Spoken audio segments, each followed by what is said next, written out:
For today's ganap, Mesami, is namasyal nga kami dito sa Lac de Vanad, dito lang yang sa may Manos, France. Wow! At dahil nga holiday ngayon, Mesami, syempre, it's Libot Day. At syempre, pagkadating nga namin dito is wala kaming gagawin kundi magpipiknik. Alam nyo na, ilapay talwik yung pamangan din. Nyamatan. Pagkatapos nga namin kumain, Mesami, at habang nagpapahinga, sinamahan nga namin ng konting laro. At after nga namin magpahinga is nag-biking na nga kami. Bonjour, mes amis! Bali yung biyahe nga namin dito, Mesami, is mahigit 1 oras, mga 1 to 20 minutes. Tapos nga nag-stop over nga kami sa Merag dahil nga may nga pali sila. At after nga ng 40 minutes another, andito na nga kami. Pagkaparada nga ng mga sasakyan namin, Mesami, bumungad nga sa amin itong napakalawak na asyenda ni Apong Kulas. Tingnan nyo naman, napakaganda ng view. At alam nyo naman yung Team Dimagi ba, heto yung laging hinahanap, yung nakaka-relax sa paningin. At after nga namin makuha yung mga gamit namin, pati mga baon namin, syempre hindi pwedeng kalimutan ng baon dyan. Nyamatan. Bali, pagpasok nga namin dito sa loob, Mesami, buti na lang is walang entrance fee. May bawi lang, may katipid lang. Kasi yung mga ibang pinapasyalan kasi namin is may bayad yung entrance fee. Depende na lang siguro, Mesami. Minsan may mga public na libre, minsan may mga public na may binabayaran na entrance fee na hindi man naman masyadong mahal. Pero may mga private place talaga na kailangan mong magbayad. Bali, sa pagpasok nga namin, Mesami, heto na nga, natanaw na nga namin itong pinaka-lake niya. Bali, heto na nga yung pinasyalan nga namin at napakagandang pagmasdan kapag ganito yung view. Bali, sa pagpunta nyo nga dito, Mesami, lalo na kung may mga anak kayo, sa pagbungad pa lang dito sa may harapan niya is may mga palaruan na kaya hindi maboboring yung mga anak ninyo. Kahit kami naman is dumusog pa kami ng konti dahil nga magpipiknik kami. Medyo naghanap-hanap pa kami ng konting liblib para kapag malalakas silang kumain is hindi sila makita ng mga dumadaan. Nyamatan. Bali, dumiretso na nga kami dito sa may pinakagitna niya, tapos pumwesto lang ng konti at nakita na nga namin itong magandang lake at hindi na namin mapigilan na magpa-picture at syempre hindi rin mawawala yung TikTok. Nyamatan. Chicken, banana. Chicken, banana. Chicken, banana. Banana, banana. At mabilisan transaksyon na nga, Mesami, pagkadating nga namin dito, syempre diretso kainan na yan. Ito nga yung habol namin pagdating sa labas. Nyamatan. Aminin nyo man ho, hindi kapag kumakain na nagpipiknik sa labas, sobrang sarap talagang kumain, lalo na kapag may magandang view. Alin nyo, piyaka laot da pa, mga lamo.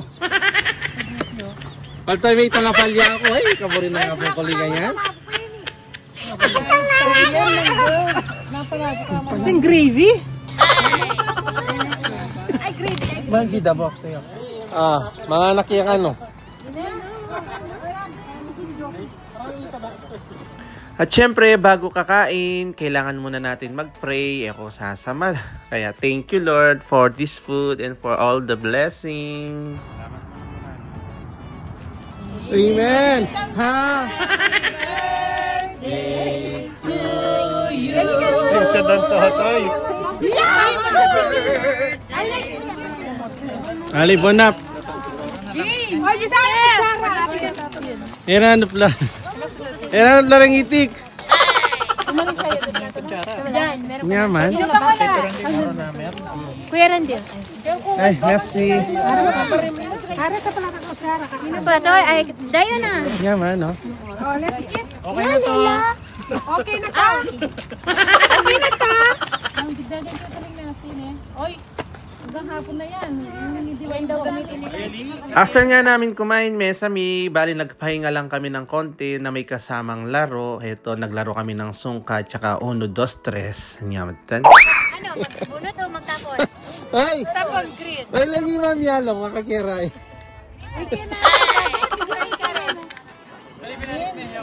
Ay, dito na. Binalik mo. At after nga nilang maglaro, Mesami, at nakapagpahinga na nga, heto na nga at kanya-kanya na ng renta ng bisikleta.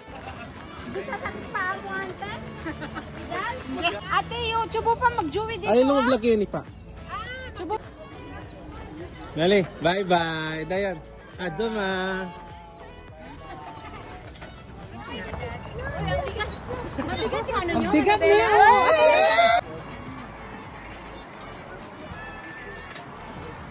Ibawi. Kapanyan pala makasakyan mo pala talaga. Dali niya rin karoon niya.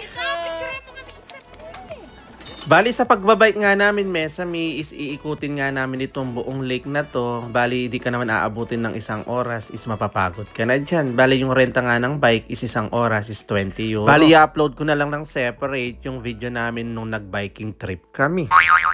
At nung mapagod na ang lahat sa kakabike, heto na nga at nagkayayaan na nga kaming umuwi at heto na nga at pupunta kami sa susunod na destinasyon namin. Natsambahan nga namin, Mesami, na wala pang masyadong tao o dahil nga siguro dumadating nga sila sa hapon dahil nga kapag summer is sobrang dami dito at siksikan dito. Tapos may mga naliligo na. So paano yan, Mesami? Bibiyahe pa kami ulit ng mga 40 to 45 minutes. Pupunta kami ng Sisterong. Abangan nyo yung next video namin. Kaya hanggang dito na lang po muna.